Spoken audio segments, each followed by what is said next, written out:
আসসালামু আলাইকুম সুপ্রিয় দর্শক মণ্ডলী, কোন garden and farm YouTube channel পক্ষ থেকে আপনাদের শুভেচ্ছা।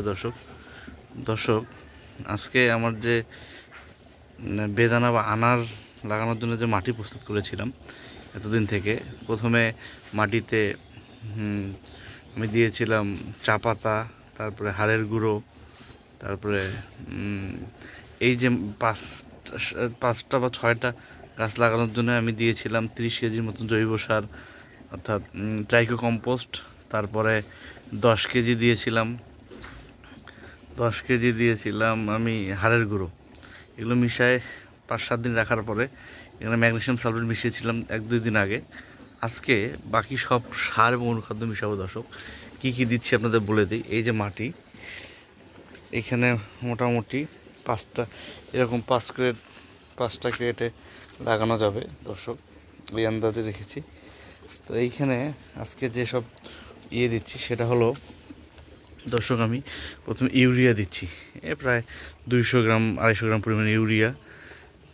তারপরে ডাইঅ্যামোনিয়াম ফসফেট ড্যাব, যেটা আমি ফসফেট আলাদা করে দিচ্ছি না, ড্যাব দিচ্ছি প্রায় 150 গ্রামের মতন, না এখানে 250 গ্রামের মতন ইউরিয়া আছে, 250 গ্রাম ইউরিয়া।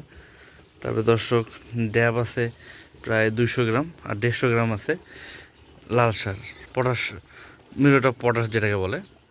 তারপরে এটা আছে দর্শক, এটা হলো ম্যাগমা বা ম্যাগনেসিয়াম, এটা দিচ্ছি 1 কেজির একটু কম। তারপরে হাফ কেজির একটু কম, এখানে আছে অনেকগুলো, তো আমি 200 গ্রামের মতো দিব এখানে। এটা হলো বোরন, এটা অনুখাদ্য। তারপরে দানা বীজ দিব দর্শক, 200 গ্রাম পরিমাণ দানা বীজ নিয়েছি। সাথে দিব জিপসাম, 5 কেজি একটা প্যাকেট আছে। এই যে আমি এসিআই কোম্পানি, আমি মোটামুটি এখান থেকে 1 কেজি পরিমাণ দেবো দর্শক।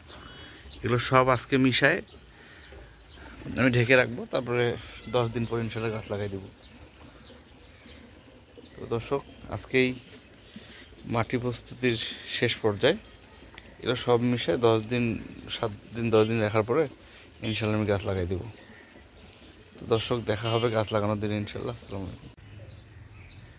দর্শক সব সার ছিটায় নেওয়া হয়েছে, যেটা একেবারে কম পরিমাণ সেগুলো এখানে মাটির সাথে মিশানো হয়েছে। এই সারগুলো আমি মাটি মিশায় 7 দিন রাখলেই মোটামুটি 10 দিন পরে, 7 দিন রাখার পরে মাটি খুলে দেওয়া হবে। তারপর দর্শক 10 দিন পরে গাছ লাগাতে দেওয়া হবে। এর মাধ্যমেই আমাদের মাটি তৈরি শেষ।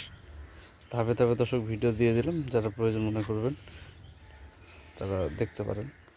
দর্শক আমি কৃষিবিদ না, আমার বাগান আছে, প্রায় 7-8 বছর ধরে বাগান করছি। তার যে কমন সেন্স সেগুলো থেকে এগুলো করলাম, অর্জিত জ্ঞান থেকে এগুলো করা হলো। দর্শক দেখা হবে। এই যে আমার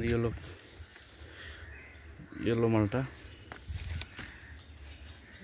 লাল হয়ে এসছে কালারটা মোটামুটি।